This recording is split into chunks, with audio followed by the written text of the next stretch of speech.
যে বিভিন্ন প্যান্ডেল হয়, সেই প্যান্ডেলের প্রত্যেকটা গণেশেরই একটা একটা নাম থাকে। তার ভিতরে এইটার নাম হচ্ছে চিন্তামণি গণেশ।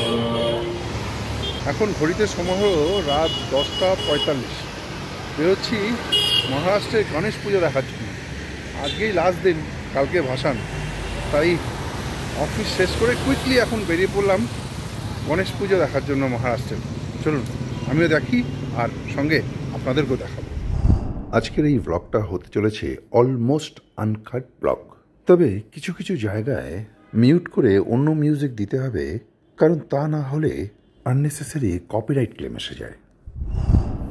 এটা হলো নাসিকে আমার দেখা প্রথম গণেশ মণ্ডপ। ভোসলা কলেজ গেটের সামনের এই মণ্ডপটায় আজ পারফর্ম করা হচ্ছে মহারাষ্ট্রিয়ান ঢোল। আর সেইটা আমার কাছে কিন্তু আর একটা অন্যতম প্রধান আকর্ষণ। আজকের এই ব্লগটা হচ্ছে নাসিকের গণেশ পুজোর সেলিব্রেশন এবং গণেশ বিসর্জনকে নিয়ে।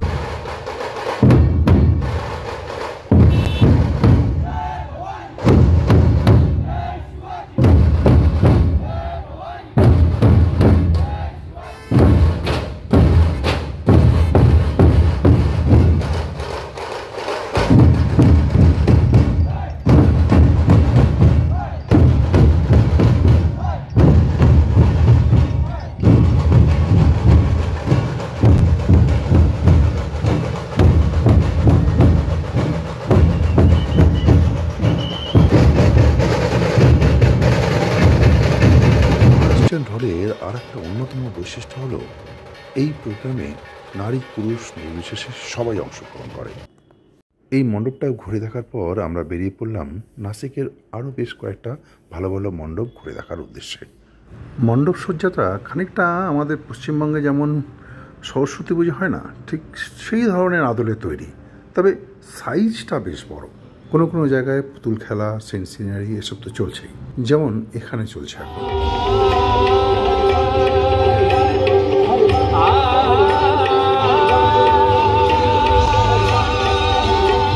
এই জায়গাটার নাম হচ্ছে অশোক স্তম্ভ এরিয়া।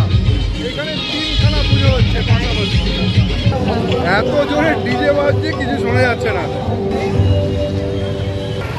এখানকার ভাইবটা খানিকটা আমাদের কলকাতা দুর্গা পুজোর মতো লাগছে।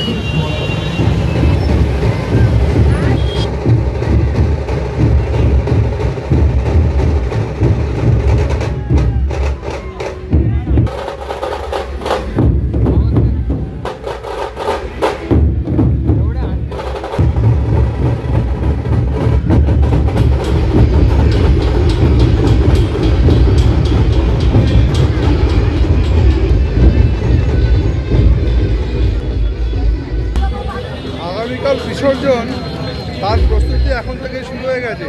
প্যান্ডেল থেকে শুরু হয়ে গেছে। সামনে রয়েছে এই যে সব ডিজে, এইরকম কি বিশাল বিশাল ডিজে, একদম এই যে লরির সঙ্গে সব ডিজে সেট করেছে। এগুলো কালকে যাবে ডিজে লাইট। কিছুক্ষণ আগেই বৃষ্টি হচ্ছিল, অনেকক্ষণ ধরে ঝরঝর করে বৃষ্টি পড়ছিল। তো ভাবছিলাম যে আদৌ যেতে পারবো কি না ঠাকুর দেখতে, কিন্তু ভগবানের দয়ায় বৃষ্টিটা এখন থেমে গেছে। তাই আমরা বাইক নিয়ে বেরিয়ে পড়লাম ঠাকুর দেখতে। স্বপ্নিল যেহেতু লোকাল ছেলে, ওর এখানকার রাস্তাগুলো ভালো চেনে, তো আমি ওকে বললাম চল ভাই আজকে বেরোই ঠাকুর দেখতে। ও ইন্টারেস্ট নিয়ে চলে এলো। তো এখন আমরা সর্বমোট 3খানা ঠাকুর দেখেছি। মেন ঠাকুর এখানে যেগুলো হয় আর কি নাসিকের, সেগুলোই দেখবো। সব তো দেখা সম্ভব নয় কয়েক ঘন্টার মধ্যে। দেখা যাক, চলুন এবার নেক্সট ডেস্টিনেশনে। বলছিলাম না ভাইবটা অনেকটা কলকাতা দুর্গাপূজার মতো।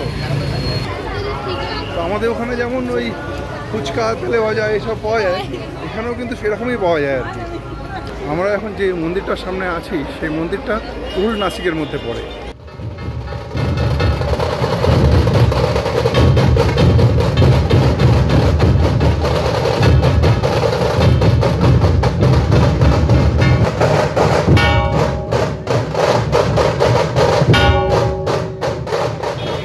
ভেতরে ঢুকলাম না, কারণ তাহলে জুতো টুতো সব খুলে মন্দিরের ভেতরে ঢুকতে হবে। এই হচ্ছে এখানকার সমস্যা, এই দিকটায়। তাই ভেতরে ঢুকলাম না, বাইরে থেকে ছবি তুলে নিলাম। কারণ এই কিছুক্ষণ আগে বৃষ্টি হয়েছে, পুরো রাস্তা পুরো কাদা। এবার জুতো খুললে পুরো একদম মোজা ফোজা সব ভিজে যাতা অবস্থা হয়ে যাবে। আমি মন্দিরের ভেতরে ঢুকলাম না।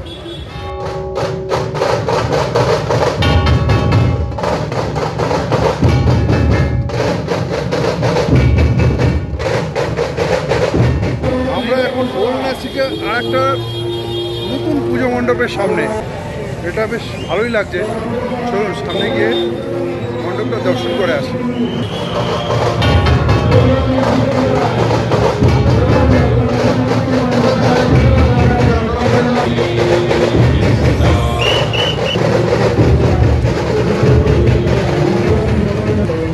এই গণেশটার নাম হচ্ছে চিন্তামণি গণেশ।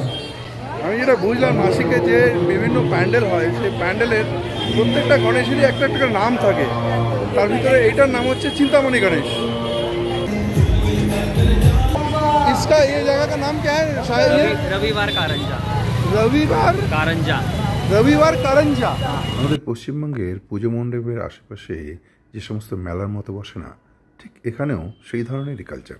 তবে এগরোল আর ফিশ ফ্রাই কিন্তু দেখা পেলাম না। সেখানে জায়গা নিয়েছে পাও ভাজি আর বড়া। এই মন্দিরটা উত্তরাখণ্ডের ঘাটুসাং মন্দিরের অনুকরণে তৈরি করা হয়েছে। এই সমস্ত বেশভূষা দেখলে পশ্চিমবঙ্গের পুজোর কথা মনে পড়তে বাধ্য। এবার যেখানে পৌঁছলাম এটা কিন্তু কোনো প্যান্ডেল নয়, এটা কিন্তু একদম অরিজিনাল একটা মন্দির। চলুন এখানের সত্যিকারের যে গণেশ ভগবানের মূর্তি সেটা আমরা দেখি।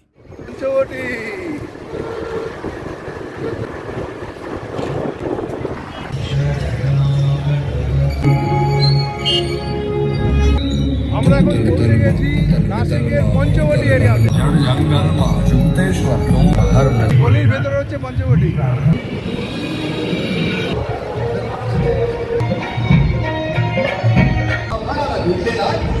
त्याच्या घरावर समस्त देव दानव समजून गगनचुंबी मेरू पर्वतला होती. दोन पक्ष दोराचल खाली खाली रुतत चालला. कोणाचा काहीच उपाय चालेना. मंथन थांबलं.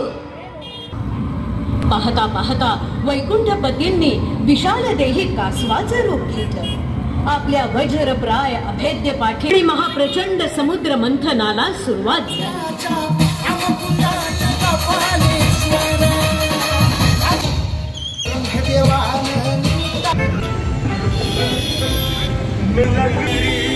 Social message, stop drug.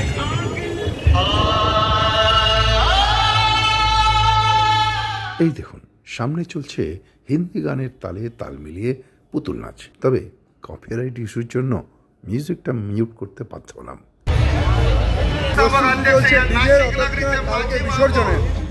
নাসিকে একটা জিনিস খেয়াল করলাম, যত বড়ই পান্ডাল হোক না কেন রাত্রির 11টার পরে কিন্তু কোনো জায়গায় পান্ডালগুলোতে লাইট, গান, মিউজিক এই সব কিছুই চালানো কিন্তু মানা। আর সেই জন্য এখন থেকেই শুরু হয়েছে দেখুন কালকে গণেশ বিসর্জনের প্রস্তুতি। আগামীকাল সকাল 10টা থেকে শুরু হয়ে যাবে গণেশ বিসর্জন। আমাদের বাংলার পুতুল নাচ দেখুন, বাংলার পুতুল নাচ সঙ্গে গণেশ ভক্তদের নাচও দেখে নিলাম। এবার রাস্তায় যাওয়ার পথে এইসব ছোট বড় পান্ডালগুলোর সাজসজ্জাও কিন্তু যথেষ্ট চোখে পড়ার মতো। এখন রাত 12টা। কালকে আবার দেখা হবে গণেশ বিসর্জনে।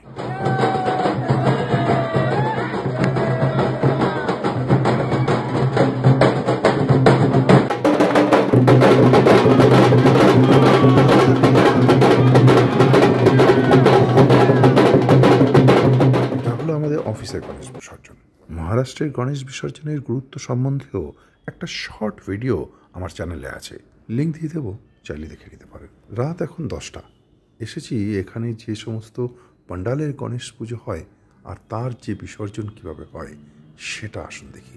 সামনে এলইডি লাইট সহ যে বিশাল টাওয়ারটা দেখতে পাচ্ছেন, এটা হচ্ছে এখানকার ডিজে। আর তার সঙ্গে প্রসেশন শুরু হয়ে গেছে, চলবে রাত 12টা অবধি।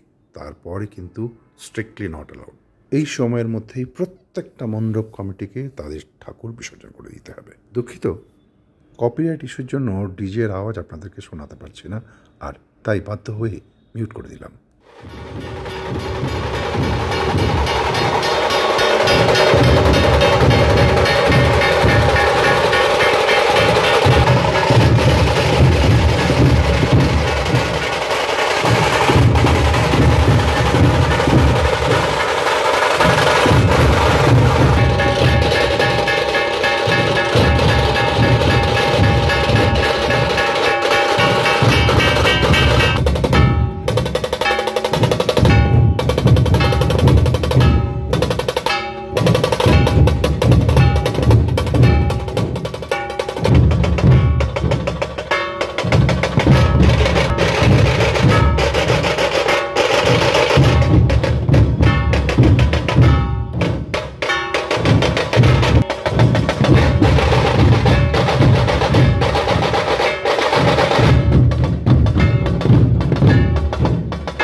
কানের পর্দা ফাটানোর ডিজের আওয়াজ না শোনাতে পারলেও महाराष्ट्रेर এই ঢোলের আওয়াজ কিন্তু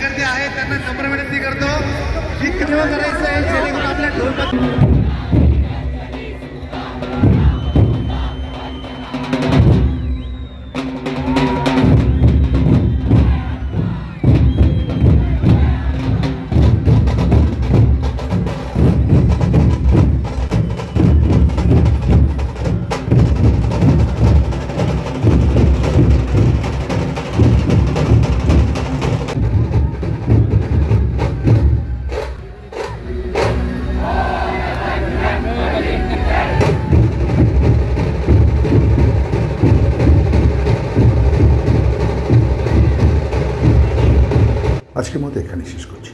আবার দেখা হবে একটা নতুন ভিডিওতে। টিল দেন ভালো থাকবেন, সুস্থ থাকবেন। নমস্কার।